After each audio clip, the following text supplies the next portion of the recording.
In the world of media, there is success, and then there is total global saturation, only achieved by the Big Five.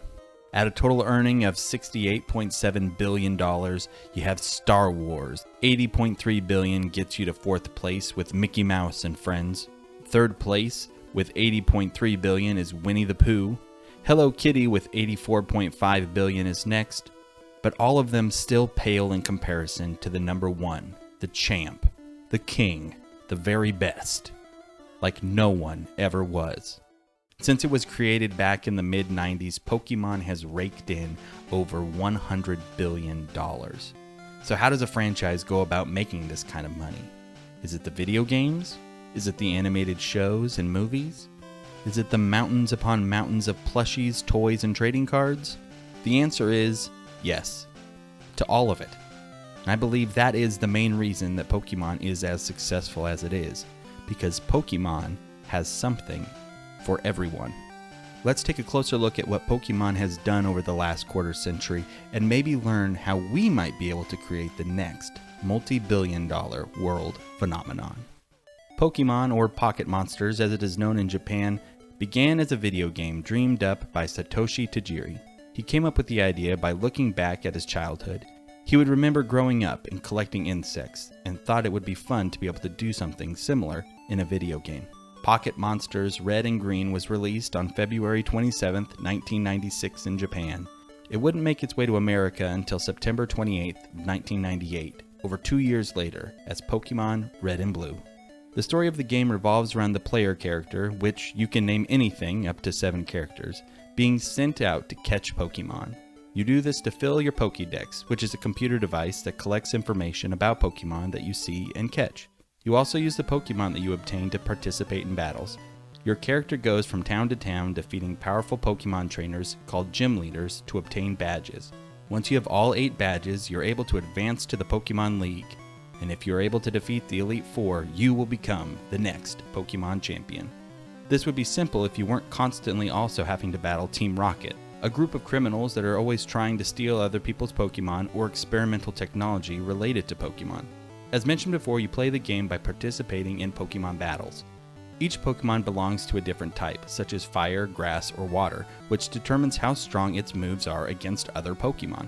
Creator Satoshi Tajiri would want me to mention at this point that Pokémon never die, no matter how much they're hurt in battle. They only ever faint. It was really important to him not to just add another violent video game into the world. As important as battling is, the game also really wants you to collect different types of Pokémon. And with 150 different Pokémon available in the initial release, it was no easy task. There are a few different ways to receive new Pokémon. Some Pokémon are just given to you, such as your starter at the beginning of the game. Each regular game in this series has you choose between a grass, a fire, or a water type to use as your starter. Another way you get new Pokémon is by going out and catching them. But one of the biggest ways to get new Pokémon is to trade. Trading is the entire reason that there are 2 separate games released simultaneously with every major Pokémon game. Through the power of the Game Boy Link cable, you could connect with friends and trade Pokémon from one game to the other. Any one Pokémon game does not include every Pokémon, which means you would need to trade with friends to be able to actually complete the Pokédex in any given game. And collecting every Pokémon just becomes harder and harder with every new game that comes out. Whereas we started with 150 at the original release, now 8 generations in, the total number of Pokémon is over 930. And Pokémon doesn't just stop at being a video game. In October of 1996, just 8 months after the Game Boy game was released, the Pokémon trading card game was created. Again, it didn't make its way to the United States until 1998. These things were a hit from the get-go. I remember the cards becoming so popular as a kid that schools were banning them from being at recess because people were fighting and stealing from each other. You see, these things weren't only cool to kids, but also became valuable to collectors very quickly. I remember people coveting the holographic Charizard and seeing it for sale at card shops for well over $100. And as time has gone by, their value has only increased.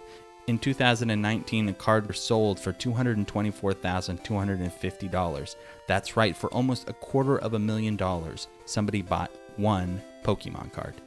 People are always trying to find that next card that's going to become ultra valuable, so they will buy out entire stores' supplies as soon as they come into stock, leading to arguments, fights, and unhappy customers. And it's for this reason that retail stores such as Target stopped selling the cards in person altogether. And I didn't even mention the fact that these cards are actually a game in and of themselves, with tournaments being held for different age groups around the world all year, culminating in the World Championships every August.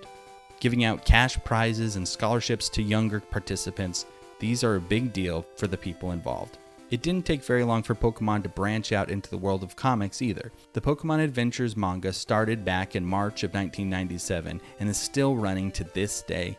It tells a more fleshed out, elaborate version of the story found in the games and is made up of 58 volumes and counting.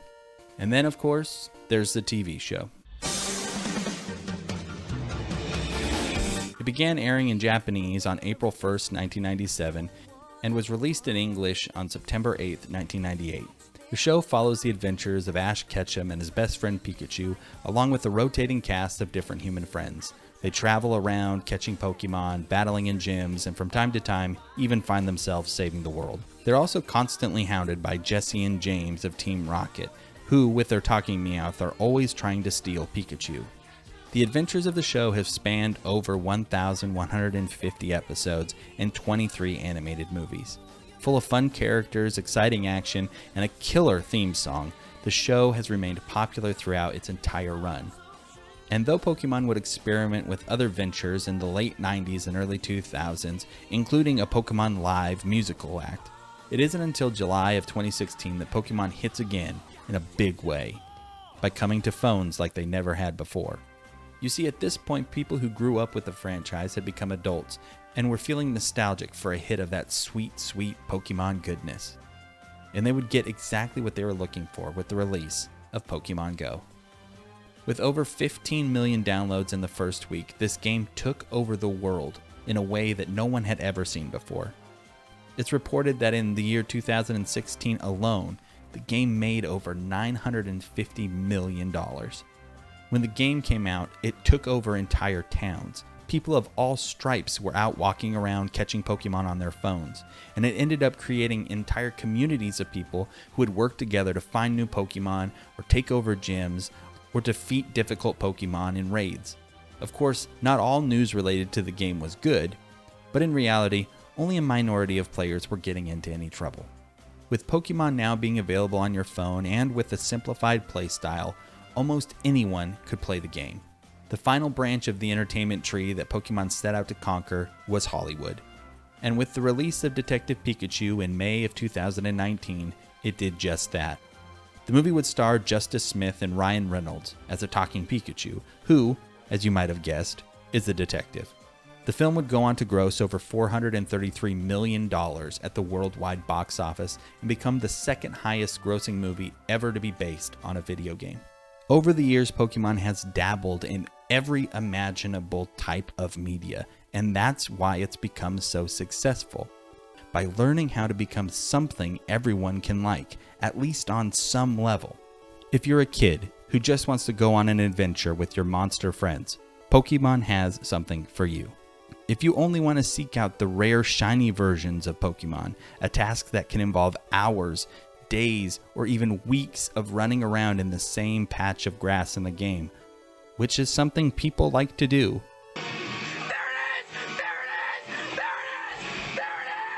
Pokemon has something for you. If you want to become a part of a community of people who come together and play and laugh as a group, Pokemon has something for you. Maybe you really want to live up to the slogan of the show and catch 'em all. Pokemon has over 900 things for you. With so many different monsters to choose from and ways to play, it's hard not to find one thing to be able to latch onto. I mean, my dad really didn't like Pokemon when I was growing up, but he couldn't help but admit the fact that Brock made him laugh from time to time. And if Pokemon could win over my dad, it can win over anybody. Even if it's just laughing at the surprised Pikachu meme or identifying with Snorlax on a Saturday morning, you can find something to like in Pokemon. And so if you want to come up with the next $100 billion idea, we can look at Pokemon and realize that it's really quite simple. Number 1, create a literal army of irresistible mascots. Number 2, branch out into every conceivable type of media. And number 3, exist long enough to feed on the nostalgia of your customers. I said it was simple, not easy.